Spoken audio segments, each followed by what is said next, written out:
même pas de clap, hein, Bertrand Tavernier. Ouais. Vous êtes au premier rang, là. Mais d'habitude, vous dites qu'au cinéma, vous préférez être au deuxième, troisième, quatrième rang. Oui, oui, j'aime être assez près de l'écran, moi, Ouais, pourquoi dans c'est les bien. Je salles. suis un Bah, spectateur du troisième ou quatrième rang, vous avez oui, ou dit. cinquième. J'aime, oui, j'aime bien communier avec le film. J'aime pas ne pas être dérangé par des réactions entre moi, entre l'écran et moi.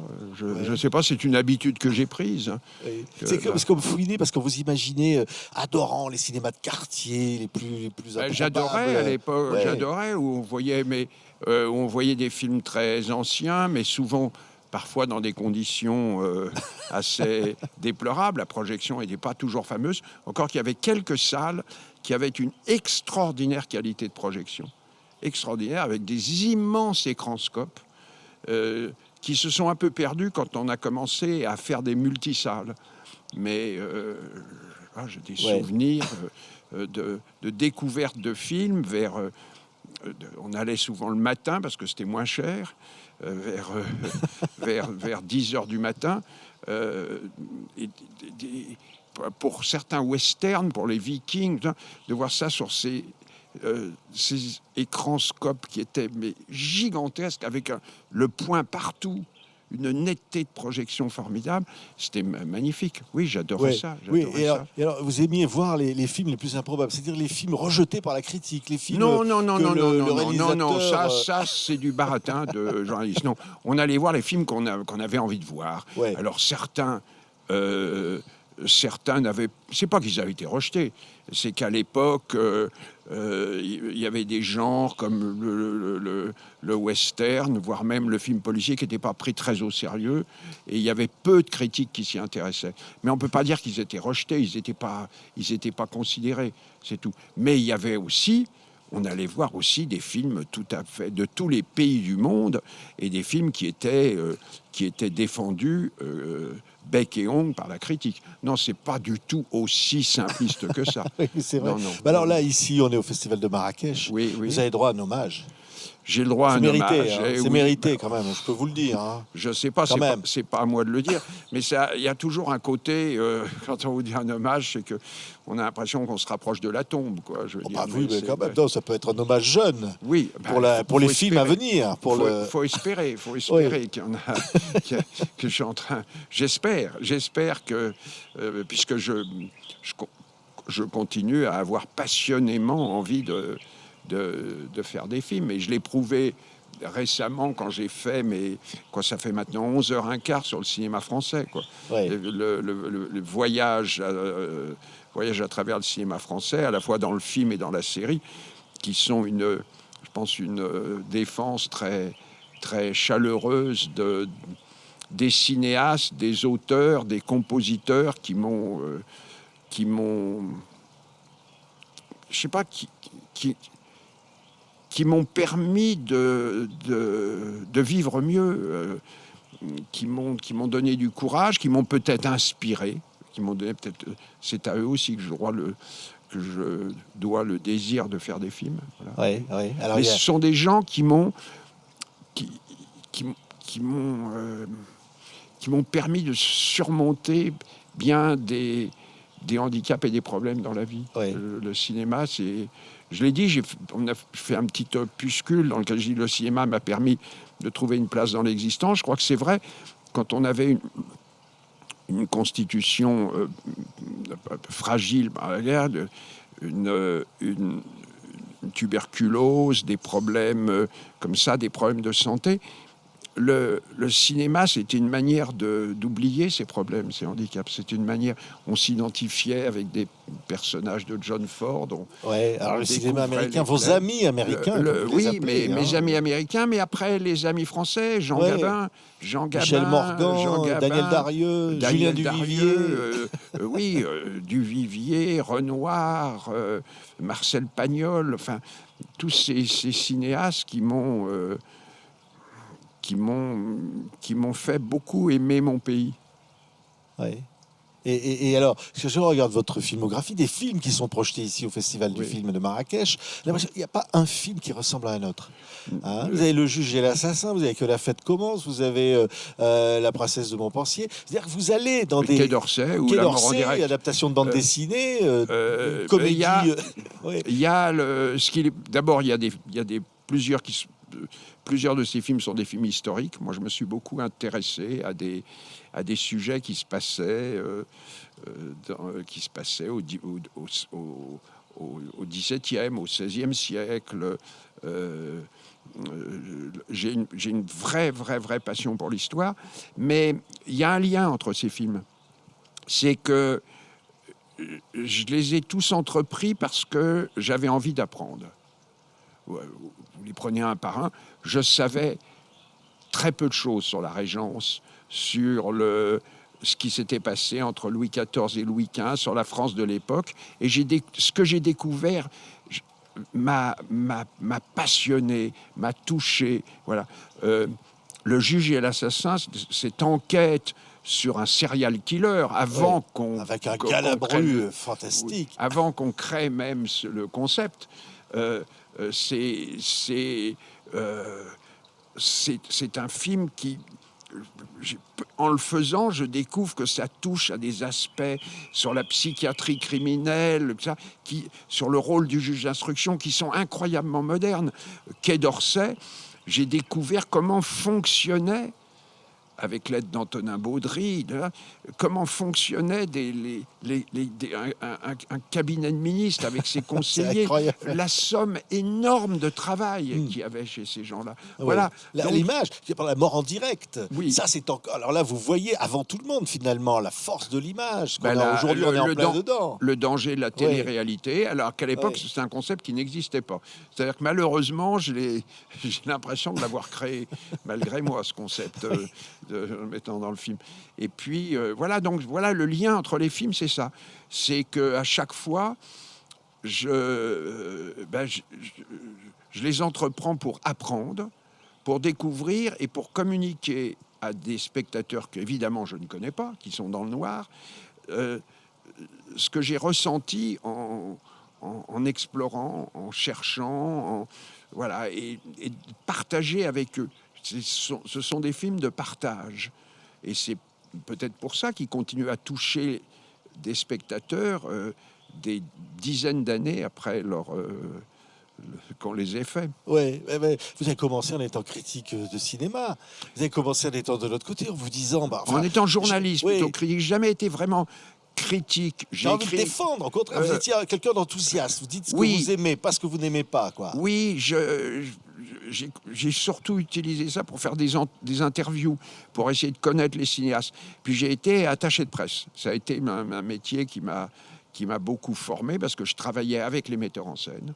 Pendant qu'ils tournaient, je voyais comment ils tournaient, je voyais les problèmes de montage. J'ai appris mon métier en côtoyant aussi bien Pierre Schoendorfer que Jean-Luc Godard, Chabrol. Chabrol qui a été un ami, un homme que j'ai adoré, un cinéaste que j'ai adoré.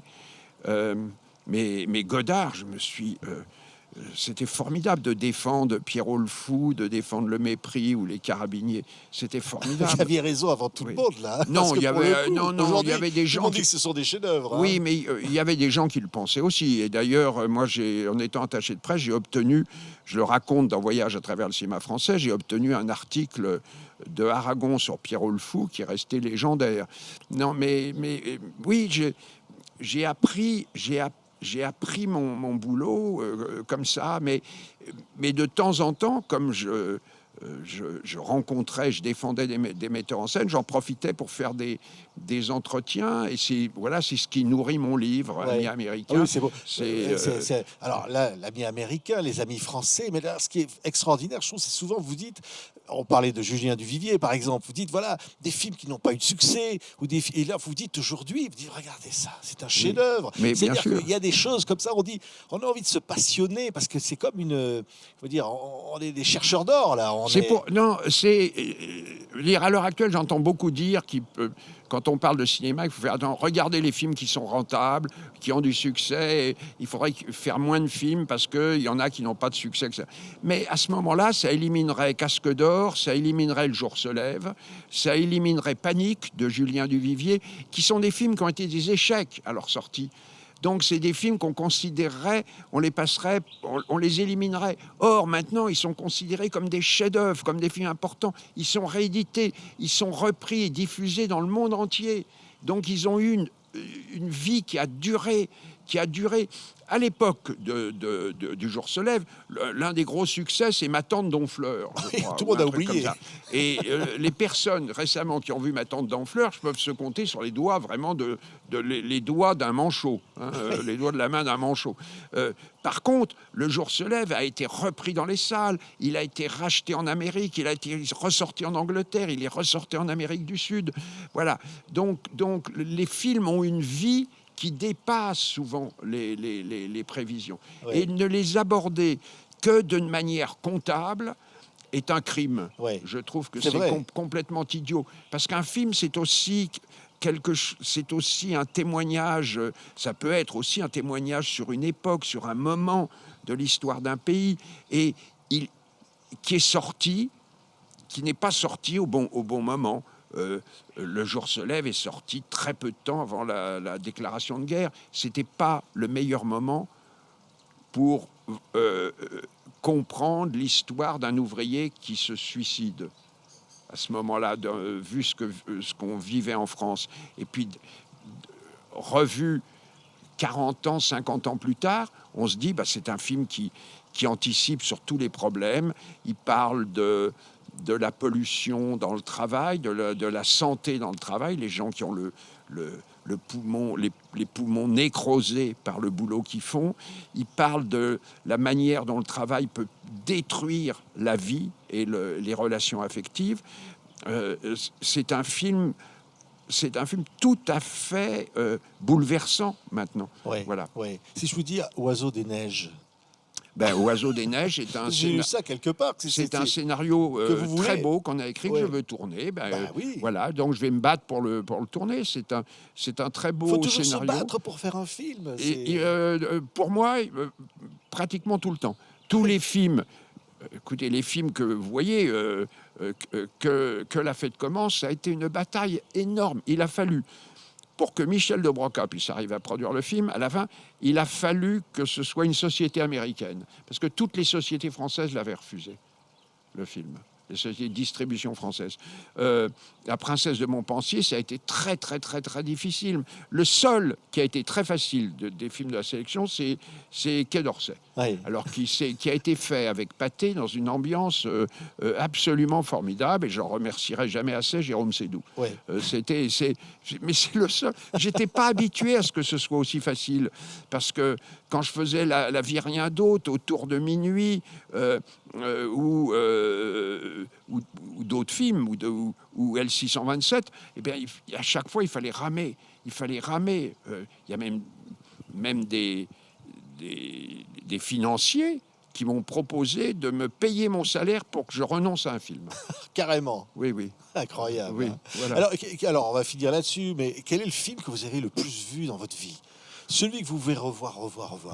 Il y en a beaucoup. Ouais. Il y en a beaucoup. Ça peut aller de la grande illusion ou de la règle du jeu de Renoir, mais à La prisonnière du désert de John Ford, Le réveil de la sorcière rouge. J'ai envie de dire un titre qui intrigue un peu les gens. Oui, comme ça, Le réveil de la sorcière voir, rouge avec John Wayne. Ça, c'est un film que j'ai vu au moins une vingtaine de fois et que j'adore. J'adore ce film. Mais il y a aussi des comédies musicales, Chantons sous la pluie. Non, il y a beaucoup de films que j'ai revus des dizaines de fois. Beaucoup. Merci, Bertrand Tavernier. Merci Là, à c'est vous. vous l'hommage. Oui. C'est à votre filmographie qu'on rend hommage à Marrakech. Eh bien. Et ici, sur une terre de cinéma. Oui, Parce oui, que oui, là, à bien sûr. Marrakech, Hitchcock a tourné ici. Enfin, il y a des. L'homme qui en savait Oui. trop. Là, Et c'est je me une sou- terre. Daniel Gélin qui Ouais. meurt dans le truc comme ça. Oui, et l'un des opérateurs lumière, Gabriel Vert, quelqu'un qui a tourné beaucoup de films lumière, était devenu le photographe officiel du sultan du Maroc. Hein. Et il y a un nombre d'autochromes de Gabriel Vert qui sont consacrés au Maroc, qui sont très, très, très, très beaux. Très beaux, hein, qu'on expose très souvent à Lyon, dans la Ouais. collection des autochromes lumière. C'est ça. Donc Gabriel Ouais. Vert je crois pas que les opérateurs lumière aient tourné au Maroc, mais Gabriel Vert a photographié Ouais. le Mais Maroc. là, il y a ce cinéma qui vibre comme partout dans le monde. Ça vous Oui, excite de oui, voir des oui, films. mais bien sûr, bien sûr, bien sûr, bien sûr, Ouais. et de rencontrer des cinéastes marocains, bien sûr, et des actrices comme ça, bien sûr. Merci. Voilà. Merci, Merci à Bertrand vous. Tavernier Merci. d'avoir été avec nous ici. TV50, Merci. partenaire du Festival du film de Marrakech. Merci beaucoup. On est bien peu de choses et mon ami la rose me l'a dit ce matin.